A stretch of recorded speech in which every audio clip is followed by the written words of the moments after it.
ગીર સોમનાથના વેરાવળમાં વરસ્યો પવન સાથે ધોધમાર વરસાદ। અહીં મફતિયાપરા વિસ્તારમાં સર્જાયેલા નુકસાનીના દ્રશ્યો સામે આવી રહ્યા છે।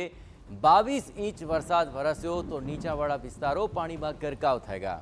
પાણીનો યોગ્ય નિકાલ નથી થયો અને તેને કારણે અનેક વિસ્તારો હાલ જળબંબાકાર પરિસ્થિતિનો સામનો કરી રહ્યા છે। આ વરસાદી પાણી અને ડ્રેનેજના પાણી મિક્સ થઈ રહ્યા છે અને તેને કારણે સ્થાનિકોને ભારે હાલાકીનો સામનો કરવો પડી રહ્યો છે। આ તસવીરો આપ જુઓ, આખે આખું મફતિયાપરું પાણીની અંદર ગરકાવ થઈ ગયું છે।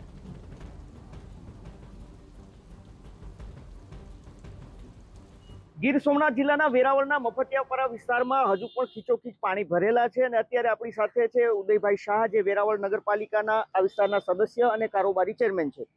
ઉદયભાઈ, આ પાણી ભરાણું છે, શું આ કારણે આ પાણી હજુ પણ જામ છે? પહેલા અહીંયા એક ખાડી હતી મફતિયાપરામાં, એ ખાડી અટાણે પેક થઈ ગઈ છે, એટલે એ બધું પાણી અહીંયા ડાયવર્ટ થઈ ગયું છે ને અટાણે અડધી કલાકમાં એ પાણીનો નિકાલ થઈ જાય એવું હું આપું છું, કારણ કે અહીંયા કામદાર માણસો પણ આવી ગયા છે ને એને લઈને હું હમણાં કામ।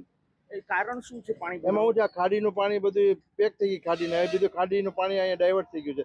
ભવિષ્યમાં એક આ ગટર કરવી પડશે, ખાડી બંધ થઈ ગઈ એટલે। પહેલાના લોકોએ આયોજન કંઈ નથી કર્યું, ખાડી એમને બુરી નાખી। હકીકત પહેલા એ ગટરનું પ્રોસેસ કરવી પડે ને પછી ખાડી બુરવી પડે।